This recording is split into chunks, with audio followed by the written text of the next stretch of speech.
سەرنجام گرێکوێرەی کۆنگرەی یەکێتی کرایەوە و پاش نزیکەی 10 ساڵ تێپەڕبوون بەسەر کۆنگرەی سێیەم لەژێر چاودێرێکی توندی هێزە ئەمنیە جۆربەجۆرەکاندا کۆنگرەی چوارەم یەکێتی نیشتیمانی بە بەشداری 1000 ئەندام لە هۆڵی پێشانگای نێودەوڵەتی سلێمانی لە تاسڵوجا دەستی پێکرد. کۆسرەت ڕەسوڵ جێگری یەکەمی سکرتێری گشتی یەکێتی داوای لە هەموو ئەندامان و بەشدارانی کۆنگرە کرد کە لاپەڕەیەکی نوێ لە ژیانی سیاسیاندا بکەنەوە. ئەمە لە ڕۆژی مێژووی داینەکە کۆنگرەی چوارەم یەکێتی نیشتیمانی کوردستان لە شاری سلێمانی دەوەسترێەوە ئەنجام دەدرێت. ئەوە جێگای شانازێن و هەموو لایەک لەبەرەوە ئەمنەوە داواتان دەکەم هەموو لاپەڕێک تازە بکەنەوە لە ژیانی سیاسیتان ئەوەی کە ببەریەوە ماوەیەک نمایەوە هەرزوخەتی لاپەڕێک تازە بکەنەوە هەمومان یەکێتی هەمومانەوە یەکێتی کەسە کەوت و کەس نییە. هاوکات حاکم قادر حەمەجان ئاماژەی بەوە کرد یەکێتی موڵکی هیچ گروپ و تاقمێک نییە و نابێت هیچ کەس و لایەنێک خۆی بە تاکە خاوەن یەکێتی بزانێت و دەبێت کۆتایی بە باڵباڵێن و تەکەتولچێتی بهێنرێت. لەم ڕوانگەیەوە با ڕۆحیەتی هەڵبژاردننی باشترین راپۆرتی لیشتەکان و باشترین بەرنامە و پرۆگرام و دەستەبژێری باشترین کادیرەکانمان سەر بۆ سەرکردایەتی کردن بەسەرماندا زاڵ بێ و لەو لاشەوە ناکۆچی و بیری تاگڕەبی و باڵباڵیانە بۆ هەتایە ڕەت بکەینەوە. یەکێتی مڵکی هیچ دەستە و تاقم و گروپێک نییە.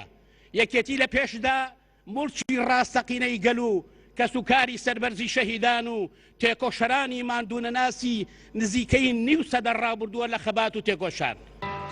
لە 22 ئایاری ساڵی 1975 لە سووریا لە گەڕەکی ئەبوڕۆمانەی دیمەشق یەکەم کۆبوونەوەی دامەزراندنی یەکێتی نیشتیمانی ئەنجام درا و تێیدا پرۆژەی دروستکردنی یەکێتی گەڵاڵە کرا. کۆبوونەوەی دووەمیش لە بەرلین و لە 27 ئایاری هەمان ساڵ بە سەرپەرشتی جەنەرال تاڵەبانی ئەنجام درا و لە ڕۆژێکی حوزەیرانی 1975 بە فەرمی یەکێتی نیشتیمانی کوردستان ڕاگەیەندرا. یەکێتی لایەگرتنی سێ ڕێکخراوی جیاواز دروست بوو، ئەوانیش کۆمەڵی مارکسی لێنینی کوردستان و بەجووتنەوەی سۆسیالیستی کوردستان و خەتی گشتی بوون. لە مانگی حوزەیرانی ساڵی 1976 و ساڵێک دوای دامەزراندن یەکێتی چەند مەفرەزەیەکی چەکداری دروست کردن و لە سیوێکی ئابی 1977 یەکەم کۆبوونەوەی کۆمیتەی سەرکردایەتی لە کوردستان بەسترا و 12 ڕۆژی خایاند. لەو کۆبوونەوەدا جەلال تاڵەبانی بە سکرتێری گشتی دیاری کرا. پاش جیابوونەوەی بزوتنەوەی سۆسیالیست لە یەکێتی لە ساڵی 1973 یەکێتی بوو بە 2 باڵ کاوانی یەکێتی شۆڕژگەڕان و کۆمەڵی ڕەنجدەران بوون. یەکێتی بەردەوام کێشەی گەورەی لە ئەنجامدانی کۆنگرەدا هەبووە. بە جۆرێک لە 44 ساڵی تەمەنیدا تەنها 4 کۆنگرێ بەستووە و یەکەم کۆنگرەشی دوای 17 ساڵ لە دامەزراندنی بوو. کاتێک لە 28 کانونی دووەمی 1992 پاش ڕاپەڕین یەکەمین کۆنگرەی یەکێتی ئەنجام درا و بڕیاری خستنی هەردوو باڵی کۆمەڵە یەکێتی شۆڕژگەڕان درا و جەلال تاڵەبانی بە سکرتێری گشتی هەڵبژێردرایەوە. کۆنگرەی دووەم یەکێتی لە 31 2001 و 9 ساڵ دوای کۆنگرەی یەکەم لە سلێمانی بەسترا و جەلال تاڵەبانی وەک سکرتێری گشتی هەڵبژێردرایەوە. دواتریش پاش 9 ساڵی دیکە و لە 1 ئایاری 2010 یەکێتی سێم کۆنگرەی خۆی بەست و جەلال تاڵەبانی تا ساتی کۆچکردنی بە سکرتێری گشتی مایەوە. ئەمڕۆژ پاش نزیکەی 10 ساڵ لە کۆنگرەی سێیەم کۆنگرەی چوارەم یەکێتی گرێدرا. بەڵام ئەم جاریان جیاواز لە سێ کۆنگرەکەی ڕابردوو جەلال تاڵەبانی تەنها وێنەکانی لە نێو هۆڵی کۆنگرەدان و یەکێتی یەکەم کۆنگرەی خۆی بێ سکرتێری 42 ساڵی ڕابردووی دەبەستێت.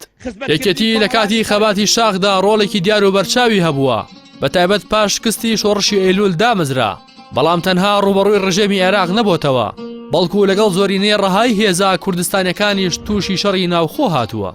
یەکێتی لە ئێستادا یەکەم دەسەڵاتداری پارێزگاکانی سلێمانی و هەڵەبجەیە. وەک چاودێرانی ژاماژەی پێدەکەن گەورەبوونی لاوازبوونی یەکێتی ڕۆڵ و کاریگەری لە سەر هاوسەنگی هێز لە هەرێمی کوردستان دەبێت بۆ پێی تا ئێستا ڕکابەری سەرەکی سیاسی و سەربازی و جوگرافی پارتی دیموکراتە. هەر لەبەر ئەمەشە هەمووان بە دۆست و نەیارەوە بە گرنگیەوە چاویان لەم کۆنگرەی یەکێتیە، چونکە هەر حاڵەتێکی نەخوازراو لە کۆنگرەدا کاریگەری نەرێنی لە سەر هەرێمی کوردستان بەجێ دەهێڵێت. ڕاستی حەمامین، کەناڵی ئاسمانی پەیام، سلێمانی.